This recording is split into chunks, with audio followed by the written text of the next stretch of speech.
name is Jude Joman Ekeji. Today on Citizens Forum, I'll begin a conversation, and we will continue with this conversation all through the month of December.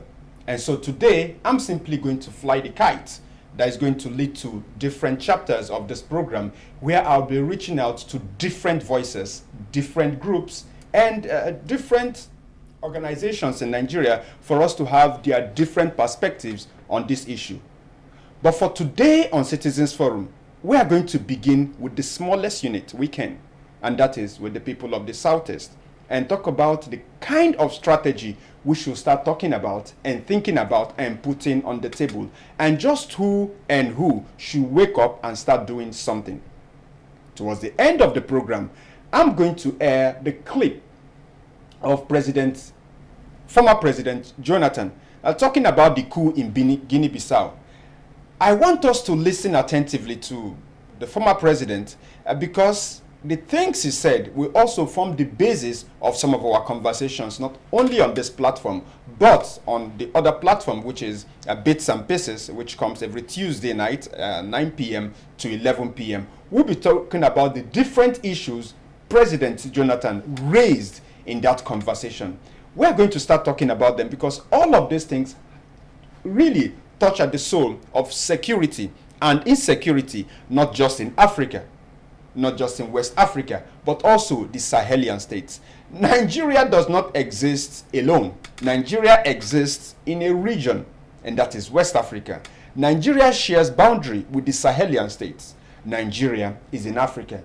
And so we need to start having all of these conversations. But let us begin the conversation. I titled today's edition of Citizens Forum, Nigeria in Distress Perspectives. Nigeria in Distress Perspectives is the title of this program, and I'm going to unpack it. Let's begin with Nigeria in Distress. I recall when I was a little boy growing up in Nigeria, in northern Nigeria, when I think it was the Catholic Bishops' Conference of Nigeria. I can't really, I was little, so I might be wrong. But there was this prayer we used to pray in church every Sunday. My mom, I remember her fondly. She's late now. But I remember her fondly because she believed so much in that prayer. And she is just an example of millions of Nigerians who believed in these prayers. And I recall every Sunday that prayer would be said in church, Nigeria in distress. Did we feel Nigeria was in distress then? Yes, we felt so. And why did we think Nigeria was in distress? We thought Nigeria was in distress because of the economy. Graduates were coming out of school and they were not getting jobs, as used to be in the past. In the past, graduates would come out of school, and even before they left school, there was a job waiting for them. Nigeria was in distress because they saw the educational standards in the country falling. Nigeria was in distress then because so many families could not afford to put food on the table. Nigeria was in distress because our parents were complaining that fuel that was sold, I think maybe 50 kobo or 60 kobo, that I can't really remember, but it was in kobo. It wasn't even 1 naira.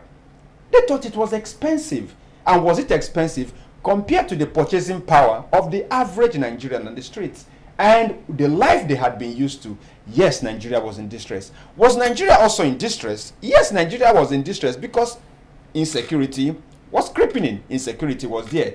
Who recalls the famous Anini, Osumbo, and all of those criminal gangs?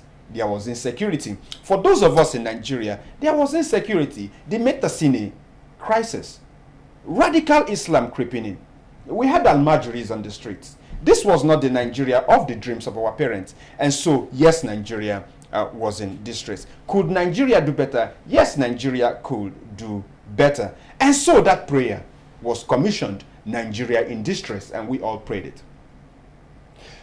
Today, in 2025, is Nigeria in distress? If our parents thought for a minute that Nigeria was in distress in the 90s and in the 2000 era, then it is safe for me in 2025 to say Nigeria is in distress. Do we want to talk about the economy?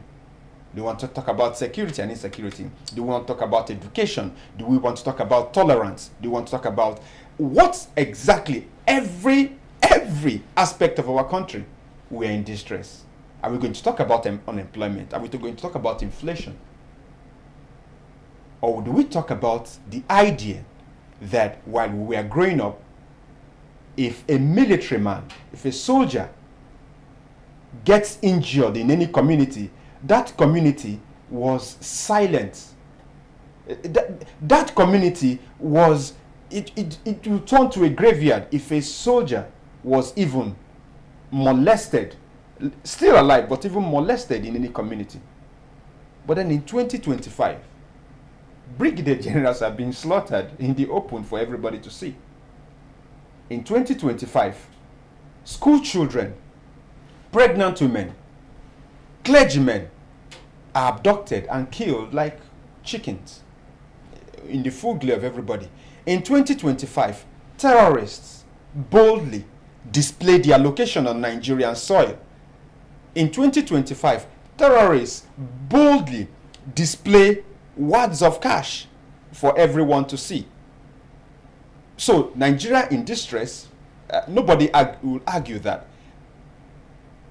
Nigeria in distress because we are seeing open conversations about government negotiating with terrorists. So Nigeria is in distress, no doubt. Perspectives is because we are not attending to that problem as a unit. And so we are split. While you hear people talk about a genocide going on against Christians, you even hear popular pastors with mega churches deny that Christians are not being targeted for genocide in Nigeria. While you hear Christians in northern Nigeria crying out and say, we are being targeted for our faith. We are seeing even a reverend father who is a governor in one of those states coming out to deny about genocide. Northern Nigeria, while it can be argued, while we see it, that people slaughter other citizens, screaming Allahu Akbar. When America advised or ordered, I don't know which one to use, our government, our president, to deal with this problem, or else they come to stop these terrorists. We are hearing northern voices coming out to say, we are also being killed, as though they are being killed should encourage the killings and not Nigeria seek for help from those who can help us deal with this problem. And so this is why the conversation, Nigeria in distress perspectives. But like I said, while we have the time to have conversation with different groups and hear their views, I'm going to begin with the Southeast. I'm going to begin with the Southeast so we can start unpacking some ideas that we are going to probe or challenge in the subsequent editions. The Igbos say that a man who does not know where the rain starts beating him would not know where it stops or where it ends. And so today in the Southeast, one thing that is happening is that there is so much talk, there is so much temper, there is so much annoyance, there is so much hatred about what is going on in the country, that only one thing is happening, and that is people are talking. But the most important thing is not happening, and that is nobody is strategizing. Nobody is working towards a solution. Even when brothers and sisters have different ideas about how to solve their problem, conversation is not encouraged in Igbo land anymore. But then let us get back to where the rain started beating us. I want to begin this with the Civil War, the Nigerian Civil War. A Nigerian Civil War is not the beginning of the Igbo history, but the Nigerian Civil War is a good place for us to begin discussion about a new culture that is clearly not Igbo, but then is being promoted in different quarters as Igbo culture. And that is the culture of everyone looking out for himself or herself, and no one really working to think about the group. The culture of everyone looking out for himself, and no one taking the time to reach out to his neighbors for consensus building. Because consensus building is the only way a community can take one step. Without consensus building, You will not have, it's like in the military parade, where you say left, right, left, right. There needs to be somebody telling you when to go left, when to take the left step, and when to take the right step. There needs to be somebody who tells you when to have that forward march. Without everybody in line listening to one person, you can never have progress. But then before that happens, everybody also needs to be trained and attuned to know what to do when that order is given. And so it is not just about leadership, it is also about followership. It is not just about followership, it is also about leadership. And so working as a team, building consensus is something that is lost in Igbo land. That is why we need to begin with the Biafran War. We also need to begin with the Biafran War. This is my own perspective. Like I said, I'm going to call other voices subsequent editions, so we're going to get all of these perspectives. Now, we need to begin also with the Biafran War because of the culture of being too loud, talking too much, being too flamboyant, being the noisiest man in the room. We need to talk about this culture. Is this Igbo culture? Letting everybody know what you think before you even make a move. Letting everybody know exactly what you think, what annoys you, what triggers you, what your case is, even before you sit down with members of your family to discuss strategy. This has never been Igbo, but then it is a culture that is out there, and so we need to begin with the Civil War. We also need to begin with the Civil War because never in history, and you can't find any example of any group of people, whether an ethnic group, whether a race, whether a region, anywhere in this world, take your mind out of Nigeria, anywhere in this world where progress was made by allowing those who are not the best thinkers of that generation, that group, that race, that tribe, to be the ones who decide how the whole group should function. And so let us go back to the Nigerian Civil War. I mean, I'm not going to explain what happened in the Nigerian Civil War. It has been called a genocide. It really was a genocide. It has been called so many things, and it is those things. But one thing that everybody agrees is that it was horror. It was horror unleashed on the Igbo people. Rightly or wrongly, that is another conversation. But history records that the south, to what is today southeast Nigeria, went through heavy bombardment and all. Recovering or post-Civil War is where this then begins.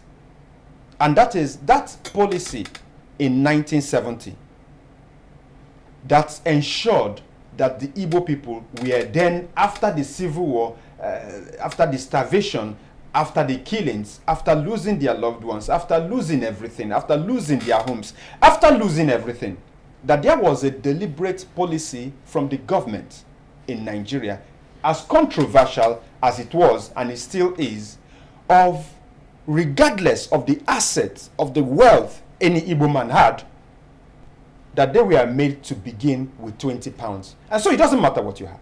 It just did not matter. Policy of government. Every Igbo was given 20 pounds to begin life. Recall that in 1968, the Biafran side, and that is the Igbo side, had come up with their own currency, and that was the Biafran pound. So the Biafran pound, in the words of, what's his name now, of Uganda, what's his name now of Uganda? The Biafran pounds became tissue paper. Worthless currency. Idi Amin of Uganda became tissue paper. And so every Igbo had to begin life afresh post-Civil War. I call attention to this to remind us that every generation has its own struggle. And so for the generation of 1970, their struggle was to turn water into wine. Turning water into wine is what exactly they did. With 20 pounds to their name, they started life. And so what you see today, and some people try to vilify, is actually a representation of the strength of the Igbo. But we are allowing so many people talk down on that and talk about that as senselessness. In 1970, there was no money anywhere to be made in Igbo land. There was no industry.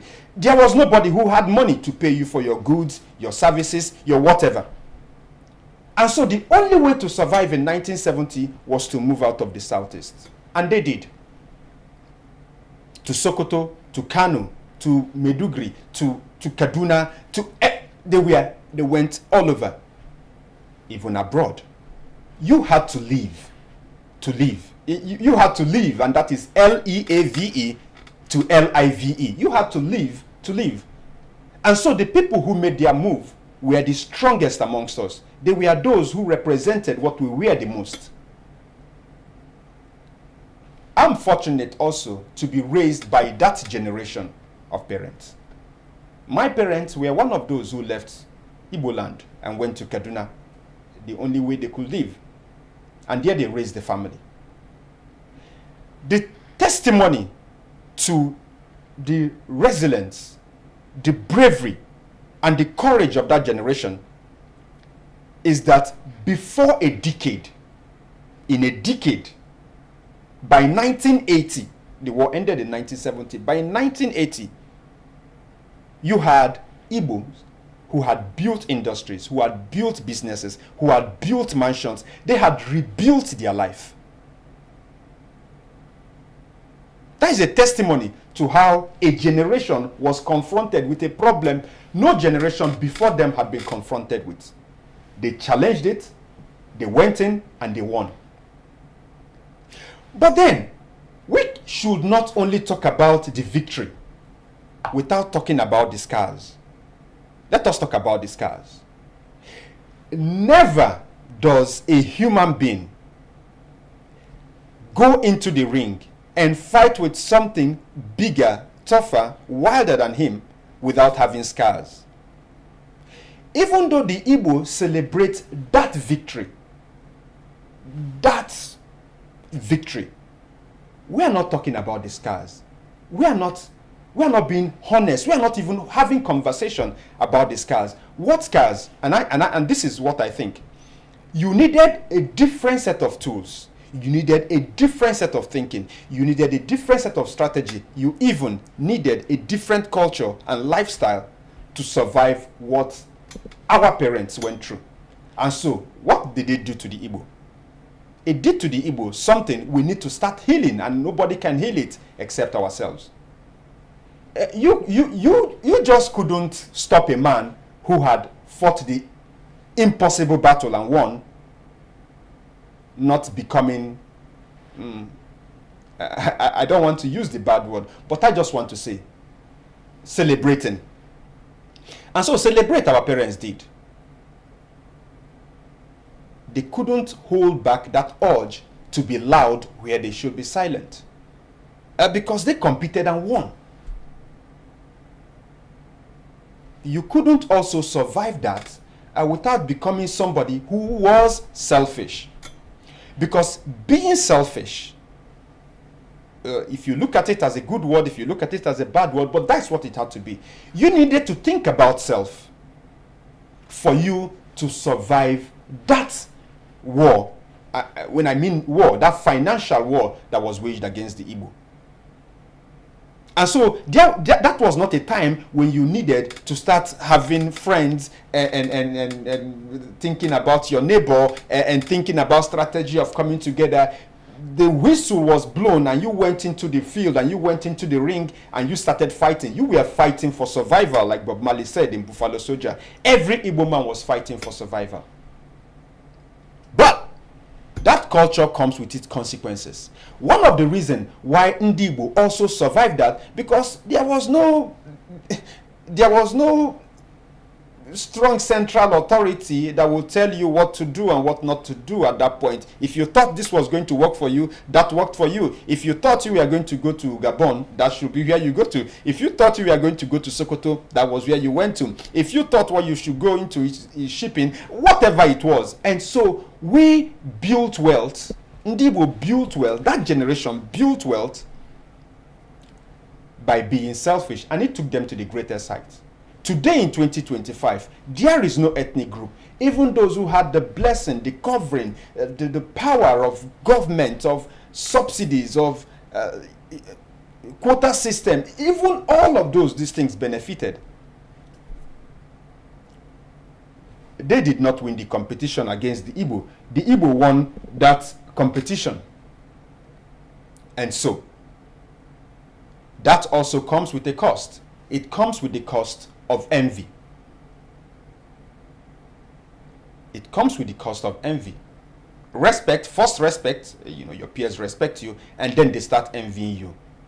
And today, in 2025, Ndibo have to grapple with this.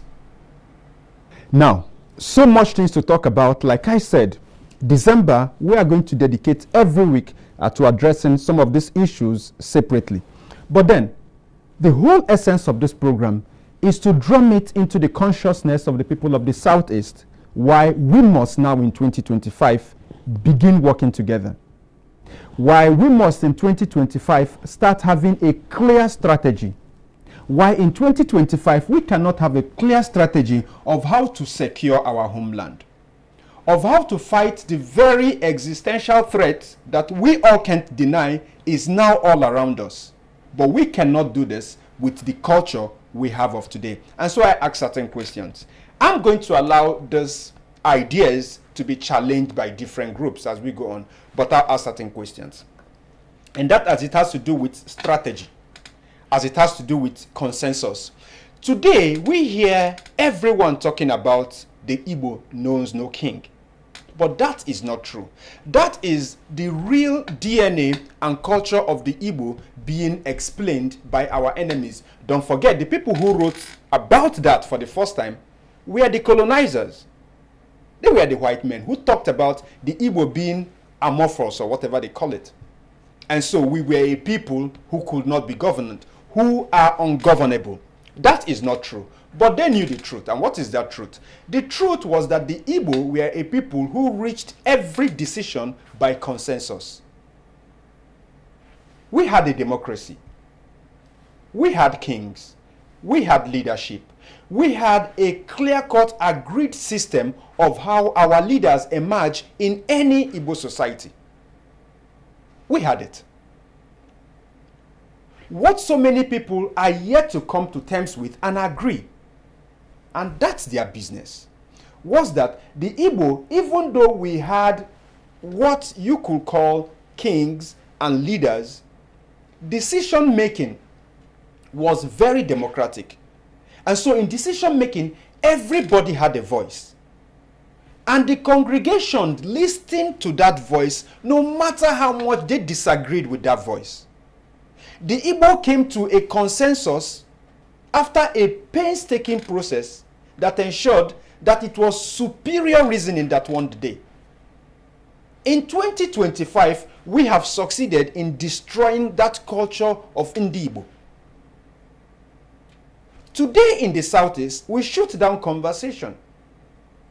And so when people disagree with our idea of how the Southeast should be governed, we fight them, we shout at them, we insult them, we call them names. Today, when people disagree with how Igbo should live in the unit called Nigeria, or even if the Igbo should not live in that unit, we insult them, we fight them, we threaten them. That is not our culture. This is not the place where there was a king who said what happened and everybody followed. And so don't expect to have that in 2025. It is not going to work.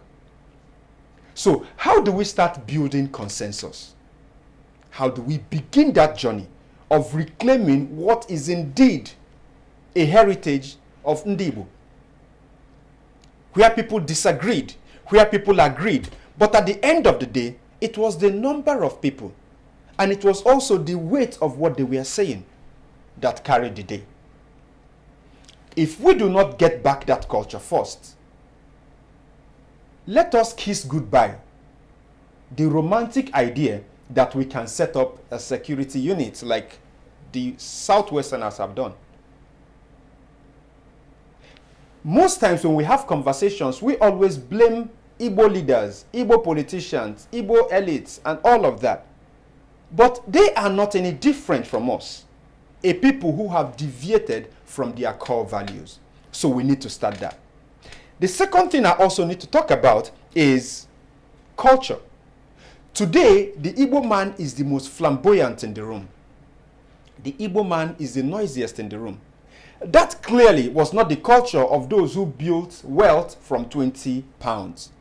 It is impossible to build that kind of wealth without having some kind of nature that endeared you to your closest neighbors.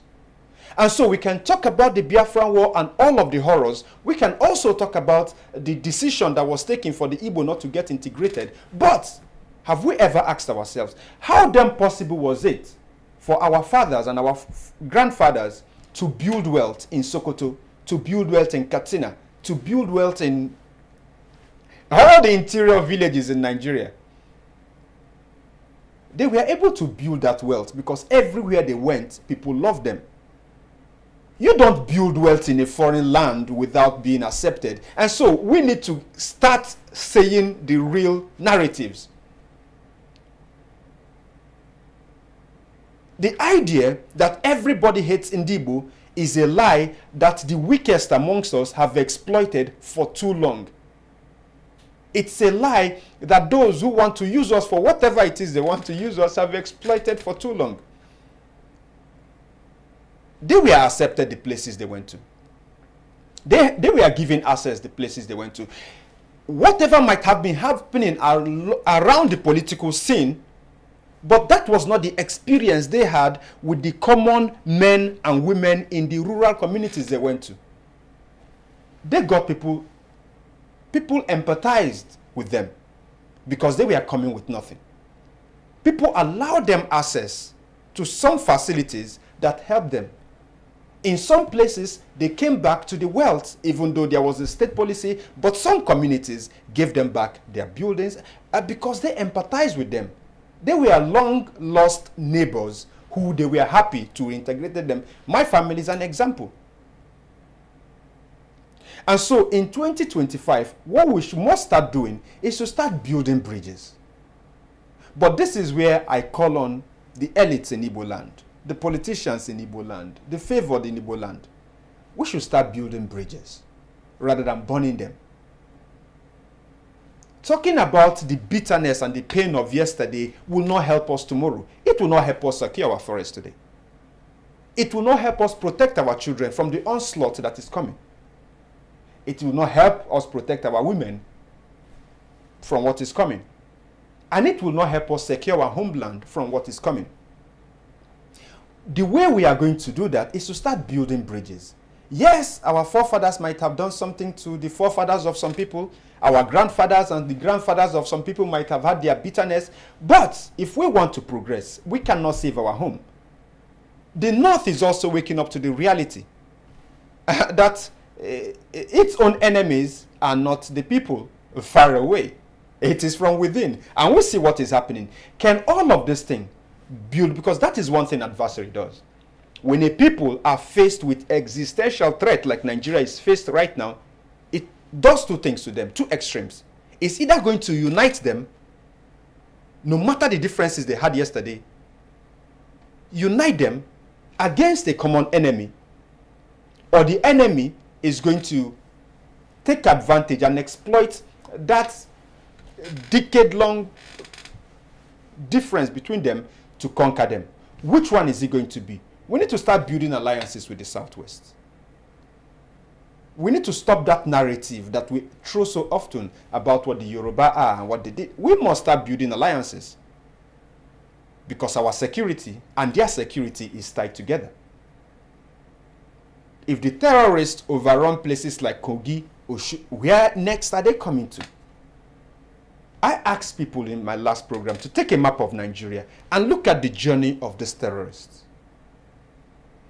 Isn't it better we start building alliances with people before it gets here? The other day, we also heard about what happened in Port Harcourt.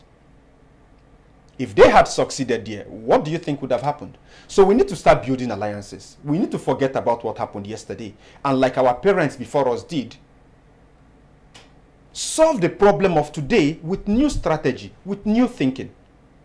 The idea that we are now being people who only talk about the past without talking about how do we handle the problem of today is not something we should be known for. And so today on Citizens Forum, I want to challenge all of us that this conversation should begin. It should begin at our community level. The different communities in Igbo land should begin coming together.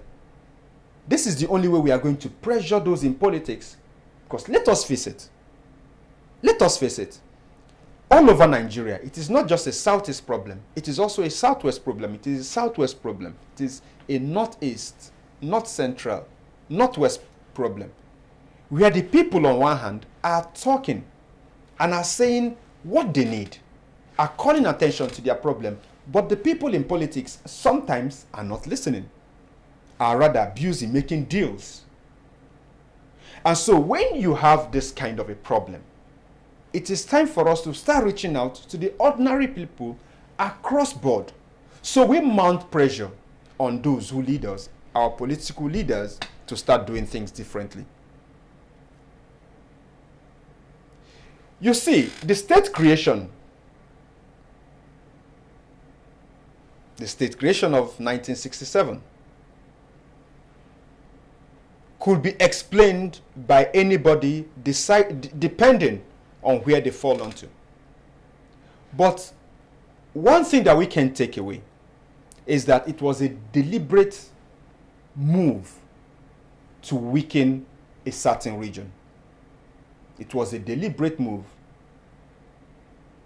And so we cannot in 2025 still play into the book of those who did that. It wasn't just the 4 regions were split into 12 states. But have we noticed, and I think the Southeast should learn from the North, because even though they have more states, they have deliberately done everything. The political elites understand the game, and they have always moved as one North. I don't know if it breaks tomorrow, but they have always talked about an Arewa. They have always thrown on the table 19 northern states. The failure of the South to do something is a question those of us in the South should start thinking about. The failure of the Southeast to also do that is a failure we should start talking about. The idea that our governors still see themselves as 5 different emperors of 5 different kingdoms is not a problem of anybody outside of this region. It is a problem within the region, and only yours can solve it. And so, in ending today's session, I will simply call on all of us to begin the hard work it takes to get back to who we really are and pressure those who lead us to stand up and secure us better. I still German Ekeji on Citizens Forum Sapiencia channel. Like I promised, I'm going to leave us with what the former president, Goodluck Ebele Jonathan, said about the coup in Guinea-Bissau. I want us to listen to this attentively because it is going to form our conversation going forward. As we talk about Africa and West Africa and the Sahel, and we talk about security of our country, we talk about the security of our region, we cannot have that conversation outside the conversation of what is playing out in the continent and its impact on breeding radical Islamist movements and supporting the spread and rise of radical Islamist movement. Take a listen to this. In Guinea-Bissau and, monitoring these elections. Thank you so much. Since I left office, I've always been scared talking to the media. But in this particular case, I decided to speak to the media.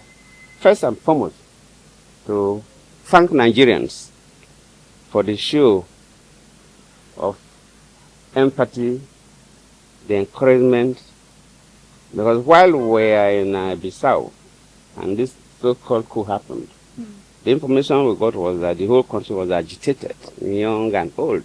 irrespective of religious divides or political divides. And I sincerely appreciate Nigerians, and I want them to hear directly from my mouth to appreciate their concern. And secondly, to thank my president, President Tinubu, and the Ivorian president, President Ouattara.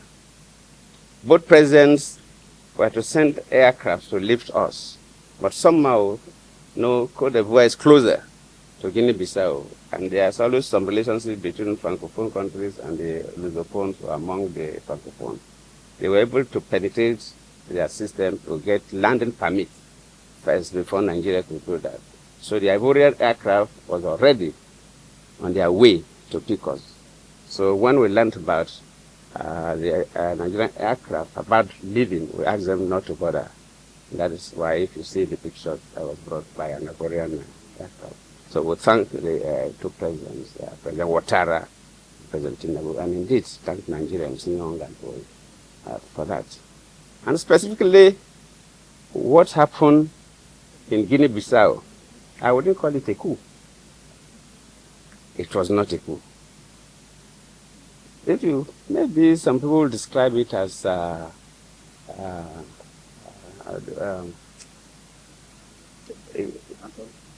no, not quite. RNG?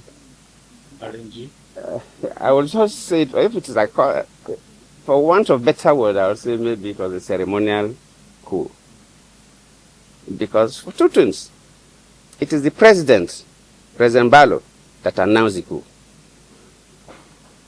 Before later, the military man came up to address the world that they were in charge of everywhere. Then Mbalo has already announced the coup, which is strange.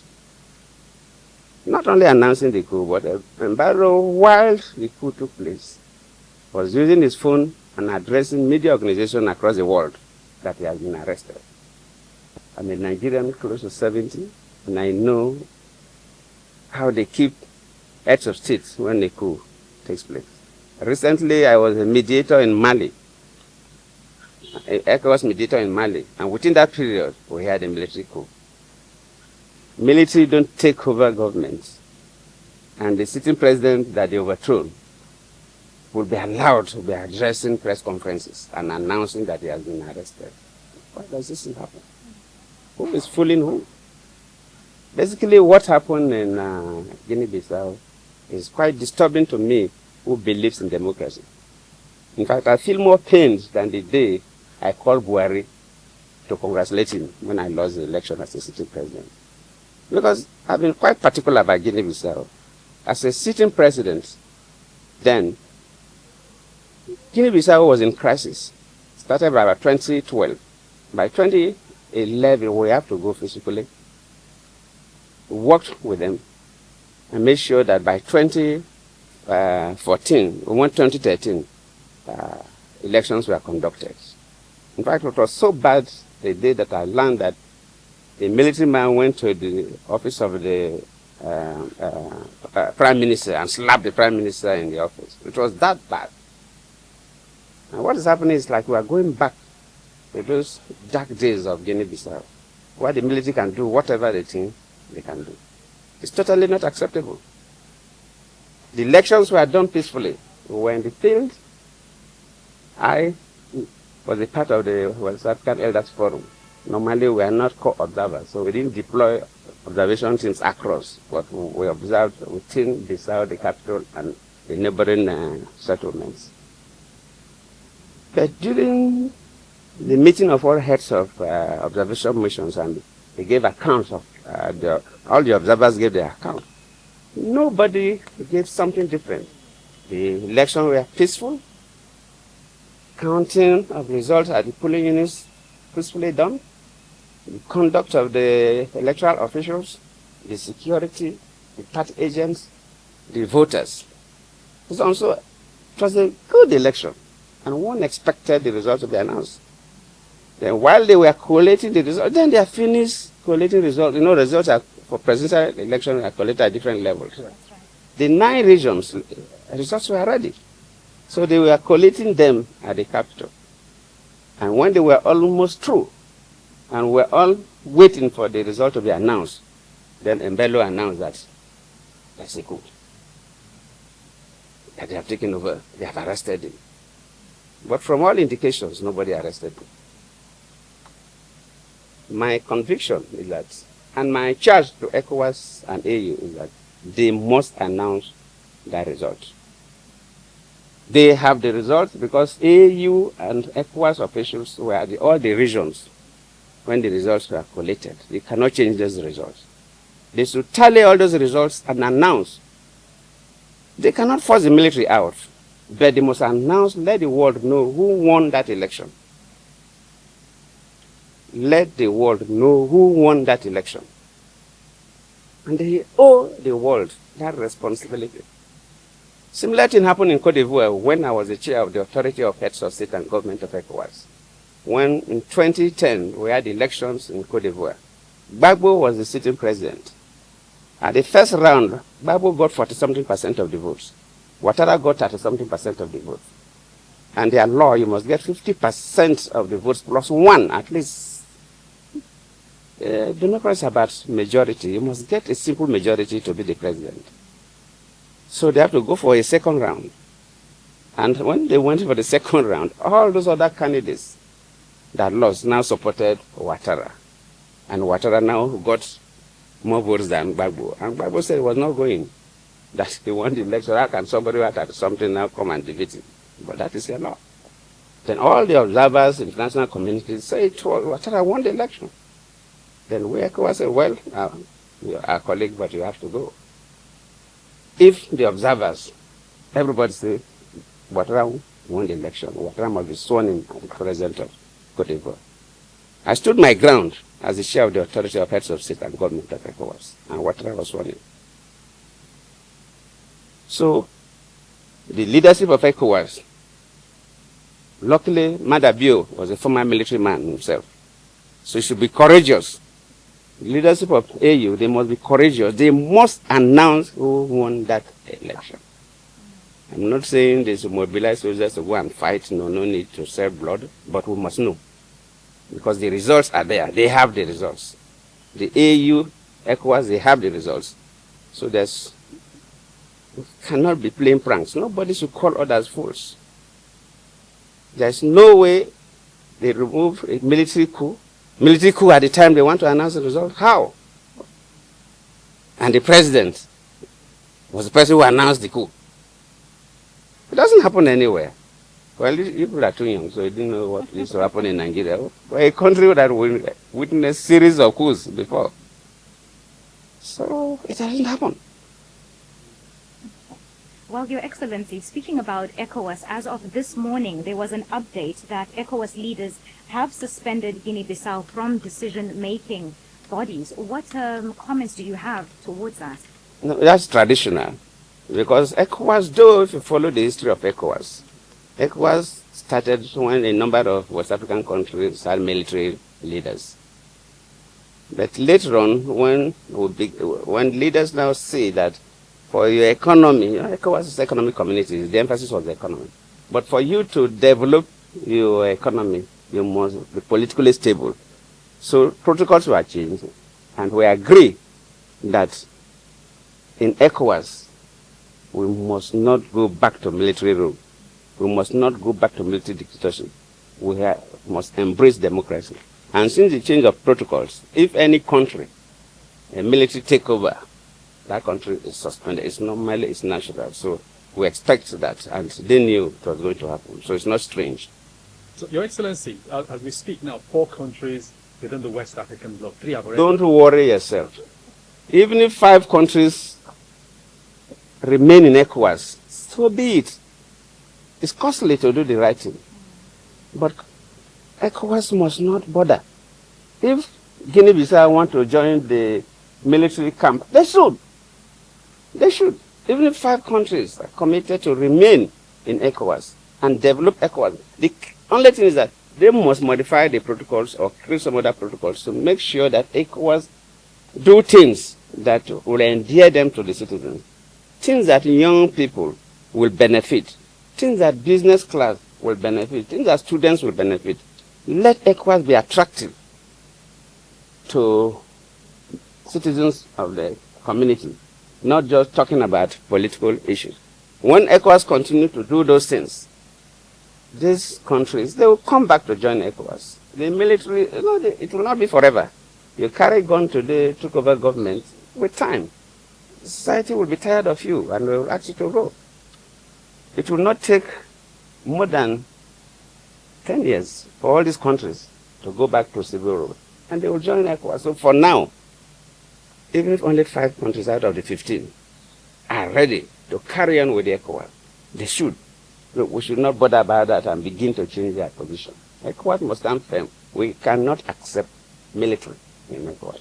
So you sound, even from your words, that we can feel the pain, because you are someone who believes constitutional democracy must reign.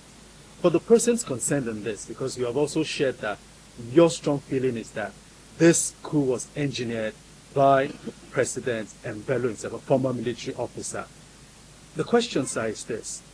For someone who chaired ECOWAS, talking about President Mbello, how do some of you who also chair the same body feel? That is the most painful thing. President Mbello, just yesterday, was the chair of the Authority of Heads of State and Government of ECOWAS. One will expect him, as the president of Guinea-Bissau, to do his best. Luckily, he's an ex-military man. So he has a military constituency. He was a very senior military man before retiring. So he has his own friends, boys, and so on. He should be the person that can prevent any coup in Guinea-Bissau. I don't expect a coup that will remove him from office. In any case, the election, immediately they announced, for them, immediately the results are announced. They inaugurate the new president the following day, so his tenure was almost over. But I don't expect him to be as the president of Guinea-Bissau, a retired senior military man, and they organize coup against him. I don't expect. I don't. So speaking about President Mbalo, what would you advise him and the political class of Guinea-Bissau at this moment? Well, I know what the political class will do. I don't even need to advise, because the political class will want those results to be announced.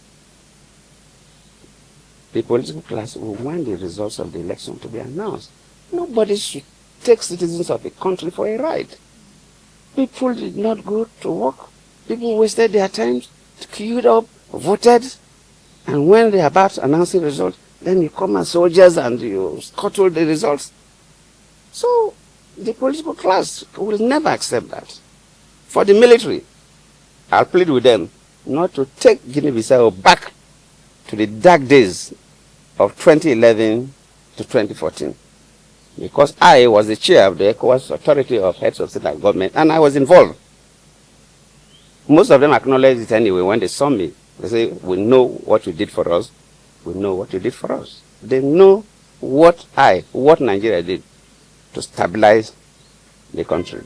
As we speak, so Excellency, it's painful to say. So that's what I'm saying, that Mbello knows everything. The president knows everything. So it's painful for him to be the president of Guinea-Bissau and say military people are taking over government. No. Your Excellency, It's totally not accepted. Your Excellency, you are now back in Nigeria, having seen what occurred there. The main opposition leader, Fernando Diaz, is still in custody. What's your message? They have to release the man. The man has not committed any offense. They just have to release the man. And the international community must talk to the military to release the man. The man has not committed any offense. The man has not even declared himself president, as to say, oh, we have taken over government and you have declared yourself, so it's treason. No. The man has not committed any offense. There's no reason to restrict the man at all. They should allow the man to be free. And we advise the military in Guinea-Bissau not to take Guinea-Bissau backwards. When I was in Guinea-Bissau 2012, and just came back from Guinea-Bissau yesterday, there's significant development going on. The capital is taking shape. And we believe that with that, the country will take shape.